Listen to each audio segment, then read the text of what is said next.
Hey guys, and welcome back to my channel. Today we're going to discuss why I'm not such a big fan of the Chase Sapphire Reserve card. So I've noticed that recently there have been people talking about either product changing or applying to the Chase Sapphire Reserve card because they believe that this card is actually a lot better than they originally thought. But I've said on this channel in many other videos, and I'm also going to say in this video, that I think that the Chase Sapphire Reserve card does need a revamp. And when I look at this card as compared to the other luxury travel credit cards out there, such as being the American Express Platinum card or the Capital One Venture X card, I put this card in third place under both of those. Now I know that that comment may irritate some people with me saying that, but in this video, I'm going to go over why I don't think that the Chase Sapphire Reserve should be on top when it comes to luxury travel credit cards. Now before I knock the Chase Sapphire Reserve, I want to go over some of the positives with this card.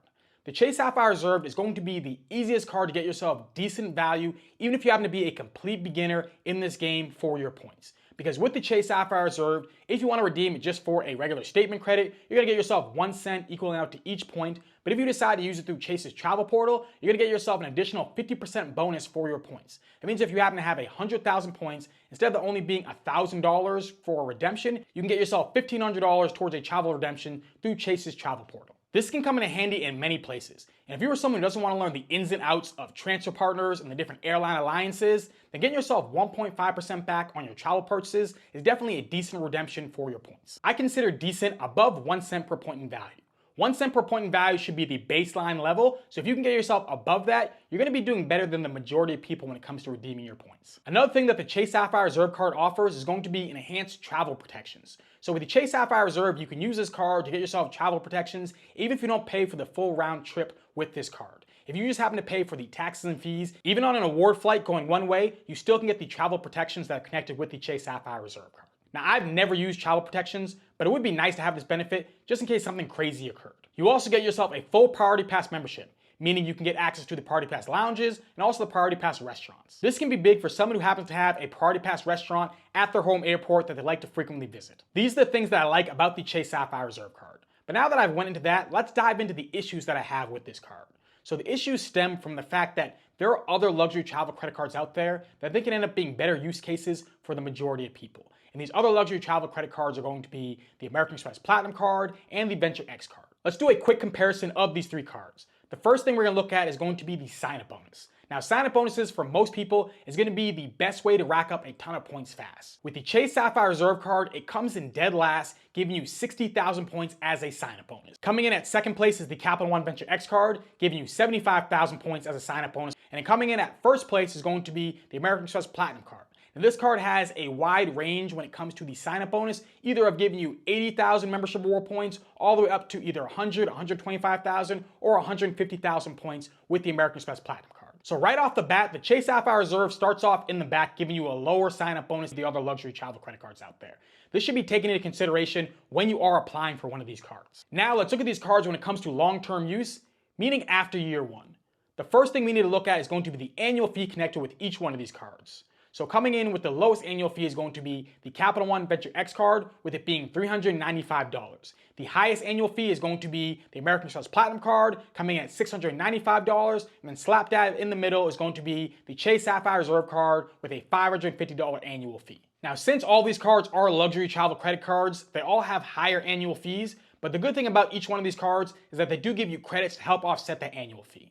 With the Capital One Venture X card, you're going to get yourself a $300 travel credit that's going to be given to you every single year towards travel purchases through Capital One's travel portal. And then you also get yourself 10,000 venture miles, which equals out to being about $100 in value if you just redeem it for travel statement credits, which means that you end up having yourself positive $5 in value if you can take full advantage of the different credits that are connected with the Capital One Venture X card. The American Express Platinum card has a bunch of different credits that they claim can give you over $1,500 in value. Now, I don't think that most people are going to be getting near $1,500 in value, but I do believe that if you're willing to put in some work, you can definitely offset that annual fee with the American Express Platinum card. Now, I'm not going to do a full breakdown of the American Express Platinum card in this video because I have other videos on this channel that do that, but if you could take advantage of the 4 major credits connected with the American Express Platinum card, being the $200 airline incidentals credit, the $200 Uber credit, the $240 digital entertainment credit, and also the $200 hotel credit, you're going to be getting yourself over $100 positive value from having this card. Now, you are going to need to put in a little bit of work to take full advantage of these credits, but if you are willing to put in the work, you can get yourself positive hundreds of dollars in value over the annual fee. Now let's look at the Chase Sapphire Reserve card.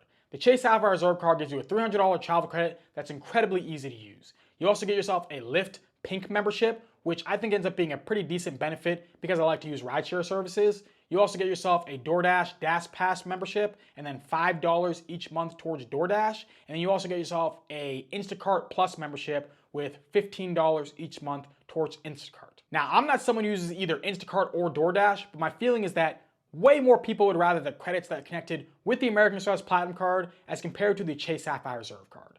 Not only are they more valuable credits, but they also are programs and services that I think that way more people actually use. If you're someone who actually uses Instacart and doesn't want to get themselves the Instacart credit card, then having the Chase Sapphire Reserve could end up being beneficial to you. Now, when it comes to the DoorDash $5 each month, my feeling is that getting myself $5 is just guaranteed to make me spend way more money with that service because of the fact that everything is going to cost more than $5 on that service. If you already were someone who's using DoorDash before, then it would be nice to get that additional $5. But if you were never using DoorDash and now you're going to start using it because of the fact that it's connected now with the Chase Sapphire Reserve card and you have this card, you're just going to end up spending more money from having that credit. There's also a Peloton credit that you get with the Chase Sapphire Reserve card, but I put this in the same category as something like the Equinox credit with the American Express Platinum card. It's such a niche credit that very few people are going to be taking full advantage of. So when I look at these three cards and the credits that you get to help wipe out the annual fee, the Venture X card is going to be the easiest one because all you need to do is just use that travel credit to the fullest of $300, and then you're going to have positive value from having that card. With the American Express Platinum card, it is going to take some work, but if you put in the work, you're going to get yourself easily over $700 in value with that card. With the Chase Sapphire Reserve card, not only are you going to need to put in some work, but chances are you're probably not going to fully offset the annual fee even after putting in the work for that card. If you want to easily offset the annual fee, you go with the Capital One Venture X card. If you want to put in the work and get yourself even more value than the annual fee, then you go with the American Express Platinum card.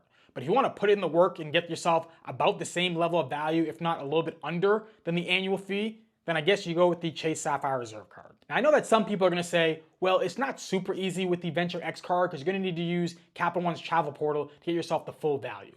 Well, if you're someone who's going to have the Chase Sapphire Reserve card and possibly use that card to get yourself the 50% bonus through Chase's travel portal, it's going to be essentially the same thing when it comes to using Capital One's travel portal, except for getting yourself $300 in value. So you can't say that one of them is a good perk to have, but the other one is a difficult perk to have. From what I've learned through talking with people and doing some research online is that I don't believe that the vast majority of people who have the Chase Sapphire Reserve card are offsetting the annual fee through the credits that are connected with the card. Most people who have this card are justifying it because they're taking full advantage of that travel credit, and then they try to do a lot of spend on that card and then take advantage of the 50% bonus you end up getting through Chase's travel portal when you redeem their points. If you're going to make up for the annual fee by earning a lot of points with this card, then this card needs to be a good earner card, which ends up being the next category when comparing these three cards is the earning potential. So the American Express Platinum card is definitely in the bottom. This card gives you 5x back on flights, which is really strong, but then you get yourself 5x back through American Express's travel portal, and then you get yourself 1x back on all the purchases. The American Express Platinum card is definitely not a strong earner card by itself. The Capital One Venture X card gives you 2x back on all of your purchases. You can also get yourself 5x back on flights through Capital One's travel portal, and then 10x back on hotels and car rentals through Capital One's travel portal. The Chase Sapphire Reserve card gives you 3x back on dining and on travel purchases. You also get yourself the same multipliers through Chase's travel portal, meaning 5x back on flights and also 10x back on hotels and car rentals. You can also get yourself 10x back on Lyft rides, which I think can end up being pretty strong if you are someone who likes to use rideshare services. The Chase Sapphire Reserve isn't a bad earner card, but I don't think that is stronger than a 2x catch-all card.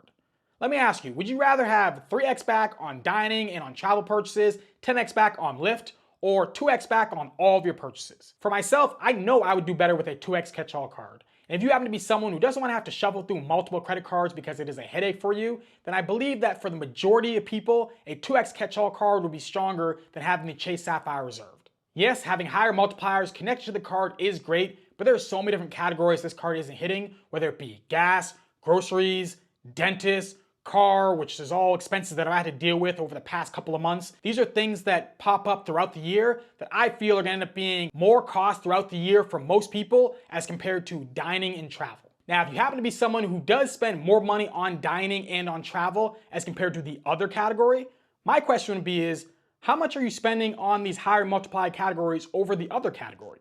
Are you spending over $20,000? Because then you would get yourself an additional 20,000 points with the Chase Sapphire Reserve that you wouldn't be earning with something like the Venture X card. And it could definitely justify doing that to get yourself the Chase Sapphire Reserve over the Venture X. But I don't believe that most people are doing that. Because of that, I think that it is going to be a better earner card for most people in America to have the Venture X card over the Chase Sapphire Reserve card. Now, this is a credit card channel, and most people who are watching are probably thinking to themselves, I don't only have one credit card, so I don't have to worry about not being able to have this catch-all card, because if I happen to have the Chase Sapphire Reserve card, I can just get the Citi Double Cash card that has no annual fee, and I can have a 2X catch-all card. And that is true. That can end up being a decent setup to have in your wallet. But I would counter that with saying, I would rather have the Venture X card along with the Chase Inc. Preferred card, which would add in 3X travel for all of my purchases and only an additional $95, giving me still a lower annual fee. Yes, if I decide to use Chase's travel portal, I would only get 1.25% back with the Chase Inc. Preferred card as compared to getting 1.5% back that you do with the Chase Sapphire Reserve card. But I still think that having the Chase Inc. Preferred and the Venture X card is a better choice and also with more options than having something like the Citi Double Cash card and the Chase Sapphire Reserve card. I know that some people are not comfortable getting themselves business credit cards. If that ends up being the case for you, I still would recommend getting the Chase Sapphire Preferred card with the Venture X card as compared to any combination that would be connected with the Chase Sapphire Reserve card. I don't think that the Chase Sapphire Preferred card is a very good card either, but I find it to be less detrimental to my gains as compared to the Chase Sapphire Reserve card. Some of you may be saying, well, I get better lounge access with the Chase Sapphire Reserve. Do you though? When I compare these three cards, when I look at the lounge access, the American Express Platinum card has the best lounge access out there. Yes, they did do some things to pull back over the last year and not give as much access to it, but I still put the Platinum card at the top. The fact that you end up having the Centurion Lounge, Priority Pass, also the Delta Sky Club, the American Express Platinum has the best access to lounges. Coming in at second place would be the Capital One Venture X card. And this would be because you can add free authorized users, and those authorized users get their own Priority Pass. This ends up being a great use for families that are larger, such as like a family of 6, because then you can end up giving one of your spouses Priority Pass, and then instead of having half of the family wait out at the gate or have to pay additional money to have them be an authorized user, you can bring the entire family into the Priority Pass lounge. Also, Capital One has opened up 3 Capital One lounges that all look pretty good, and they're on the way to opening up even more. For me, and last, again, would be the Chase Sapphire Reserve card. Now, Chase is opening up its own lounges as well. I visited the one in Boston, and it is pretty nice. And I recommend anyone who's traveling through or connecting through Logan Airport to check it out. But here's the thing about this lounge. I don't have the Chase Sapphire Reserve, and I was able to access it. The reason is because if you happen to have Priority Pass, you can access this lounge one time per year, even if you don't happen to have the Chase Sapphire Reserve. So if you happen to have the Venture X and the American Express Platinum card, like I have both of them, I go home to Boston either 1 or 2 times throughout the year. So the fact that I have 2 Priority Pass cards gives me the access that I'm going to need without even having the Chase Sapphire Reserve card. This makes this lounge way less exclusive and way more filled up as compared to either a Centurion Lounge or a Capital One Lounge. Now I know that some people are going to say, how can you put it at the bottom when it is the only card on this list that gives you access to Priority Pass restaurants? How I would respond to that would be, I've found that there is a very small group of people who are actually taking advantage of consistently going to Priority Pass restaurants. If you happen to be in that small group of people who loves to use Priority Pass restaurants and you have one at your home airport that you consistently use, you should definitely have the Chase Sapphire Reserve card. But if you are like most people who have Priority Pass, who've either never used a Priority Pass restaurant or have only used it a couple of times throughout the many years that they've had Priority Pass, I would ask the question back to being, why are you so concerned about a benefit that you've rarely ever taken advantage of? If you are a US traveler, there's over a couple dozen Priority Pass restaurants in America. There's over 100 Priority Pass lounges in America, so I understand why people would have concerns about losing out on that big of a percentage when it comes to the lounge access. But if there happens to be a Priority Pass restaurant and a Priority Pass lounge at the exact same airport, how often are you going to go out of your way to go to the restaurant as compared to just a Priority Pass lounge? Or say you happen to have both the American Express Platinum card and also the Chase Sapphire Reserve card. Are you going to go out of your way at the airport to go to a Priority Pass restaurant over a Centurion Lounge? One of the things that I love about the Centurion Lounge with American Express is that when I access it, there pretty much isn't a limit on the things I can get inside of it. Many people don't even realize that with a Priority Pass restaurant, there is a limit. Usually it's about $28 at that restaurant, and $28 is definitely a good amount to get. But I've been to the Centurion Lounge about a dozen times in the last year, and I'm pretty sure I've gotten myself more than $28 in value each time I've went. Because every time I go, usually the first thing I do is get myself a glass of champagne. After that, I get myself a plate of food, and usually I get myself another plate of food, let's happen to be going on an international flight where I want to check out the food on that airline. Then after getting myself multiple plates of food, I get myself a double margarita. This way I am full, I am buzzed, I am relaxed before getting on the plane and heading off on my adventure. Now again, I do think that $28 is a decent amount, but I've exceeded that in numerous occasions when going to the Centurion Lounge. For those of you who have Party Pass, I would love to know in the comment section down below, how frequently are you using Party Pass restaurants? Is this something that you take advantage of all the time, or is this something that you've only used a couple times throughout the many years that you've had Party Pass? My guess is that there are less people who regularly access their Party Pass restaurants as compared to Centurion Lounges, even though there are more Party Pass restaurants than Centurion Lounges. One thing that I will give the Chase Sapphire Reserved is the travel protections. As I said earlier, it's something that I've never used before, but it's something that I would like to have just in case a scenario arises where I needed it. If you travel a lot and you have the Chase Sapphire Reserved because travel protection is a must for you, then I can completely understand why you'd have the Chase Sapphire Reserved over the other two cards. When I look at the Chase Sapphire Reserved, even though I like the other cards better, I do understand that there is a use case for some people. I live in Los Angeles and I know many high earners and high spenders who have the Chase Sapphire Reserved because they spend a lot on travel, a lot on dining, they don't want to have multiple cards, and they redeem all their points through Chase's travel portal. If this ends up being you, I completely understand why you'd have the Chase Sapphire Reserved. But if you are not a high spender like most Americans, including myself, I wonder why you would choose the Chase Sapphire Reserved over the Capital One Venture X card. Is it because you like Chase's transfer partners better? Or is it because of how easy Chase has made it to get yourself decent value for your points? I still think that the Chase Sapphire Reserved is in need of a revamp because the way that I look at it is this. If you want simplicity, get yourself the Venture X card. If you want to put in the work and get yourself outsized value, get the American Express Platinum card. If you want to put in the work but not get yourself outsized value and you don't want to have multiple cards and you spend a lot on travel, then I guess get yourself the Chase Sapphire Reserve card. Maybe I'm wrong, but let me know in the comment section down below. What are your feelings about the Chase Sapphire Reserve card?